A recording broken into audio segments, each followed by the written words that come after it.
زمون معاشره چې ده دې کې یو ډېر لوی ریلکټنس دی د چینج دپاره او دغه ریلکټنس موږ وروستو پاتې دي که زه یو کار کوم نو زما بل ورور وایي یعنې چې دی دا ونه کړي نو خبره په دې به راته بیا دی بریک ته وایي دا خو ما وکړو نو هغه ما ته هرډلز جوړوي زه هغه ته هرډلز جوړوم هر څوک چې څه کوي پرېږدئ که پازیټیو کنټریبیوشن ورته کولی شئ په ځای د دې چې موږ چاته ووایو چې دا مه کوه دا مه کوه دا مه کوه په ځای د دې ورته ووایو چې یاره که دا داسې شي نو دا به لږ ښه زما په خیال ډېرې مسلې به زموږ ختمې شي او د ټولو نه اهمه خبره چې زه نن کومې خبرې کوم که موږ صرف دا ورسره ایډ کړه کېدای شي زه غلط یم خو زما دا سوچ دی زموږ ډېرې جګړې به په دې ختمې شي موږ په دې ناپرستۍ باندې هغه ایجوکیشن تام دیوال والے دی چې یو زه پوهېږم بل څوک نه پوهېږي او پوهېږي په اصل کې هېڅوک هم نه انسان چې تر کومې پورې ژوندی دی دی یو طالب علم دی او روان دی او په مخ کې ځي نو زما په خیال هغه ترتیب چې ما کوم لیکلي و هغې سره خو لا نه وم خو بس همدغه خبرې وي او اوس که ستاسو څه سوال وي نو آی ول ویلکم دم که ډېرو به ماله جواب نه راځي نو په هغې ما ته ځان بد نه ښکاري دا اکثر ماشومانو ته نو ما وی یو ماشوم راغی ما ته وایي چې الکترون مایکروسکوپ یې څه ته وایي اوس که زه دې ته دا ووایم چې it is an instrument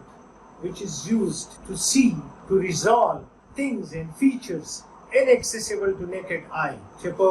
بې چشمو سترګه باندې زه یو څیز نشم لیدی مایکروسکوپ داسې آله ده چې په هغې یې زه لیدی شم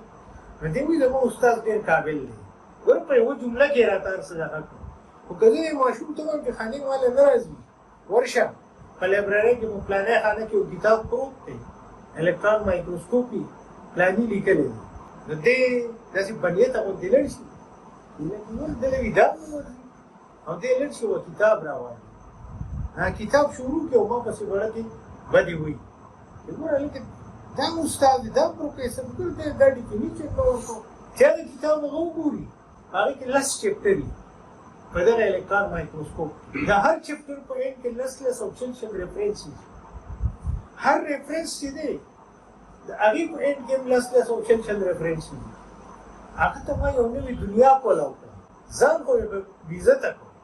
ما له خو ډیفینیشن را نه دی خو هغه ته مې ټوله دنیا کولاو کړه تېرنګې هم ډک کړي مونږ په بریکو دا شو چې زما د استاد ګورنه ښه ده په یو فن کې راته ډیفینیشن ووایي او لړم تور وده شو بېغمه شو او تېرنګي خپل بچي ته ویې ورشه لایبررۍ کې کتاب وګوره هغه چې هغه شروع کړو هغه د مایکروسکوپ یو نیو ورلډ کولاو دکه د علم د خورولو طریقه ده نو موږ به ځان لږه فین کوو ځان به خفه کوو په دا کشران دوی به لږ غوندې تنګول هم پکار دي ځکه چې لرنینګ لږه خواري هم دغه پکار ده لکه موږ وایو که where wisdom fails violence prevails چې عقل ناکامه شي نو جګړې ته خبره وځي حقیقت هم دکه دی که موږ څوک نشو کنوینس کولی نو هغه جګړې ته خبره وباسي چې پلار زوی کنوینس کولی نه شي هلته بیا سپېړه وباسي که دغه ماشوم کنوینس شو بیا به د سپېړې ته خبره نه رسي خو کله کله لږه ډېره سختي یو ریکوایرمنټ دی چې ډېر څیزونه ماشومانو ته نه ښکاري که زه خپل بچي ته اوس هر څومره نصیحت کوم چې دا انسان ظالم دی دا انسان تا له ډوډۍ حق نه درکوي که ته د لوږې مرې په ده په تا باندې څه کار نشته د انسانیت نه ورله زه نفرت کوم دا موږ چې ټولو بچو ته وایو چې ډاکټران شئ دا ورته دې وجې وایو چې زموږ په معاشره یقین نشته چې تر څو څوک وژلی نه شي یا چې تر څو څوک د مرګ د خولې نه رایستی نه شي دا معاشره تا له ډوډۍ حق نه درکوي د دې علاج څه دی یا خپل بچی ډاکټر کا دغه پازیټیو ولاړ قدرتي قاتل کول چې دا نیګیټیو ولاړ دې کې نقصان دی دغه ډاکټر یې کا نو دته به ډوډۍ حق ملو یا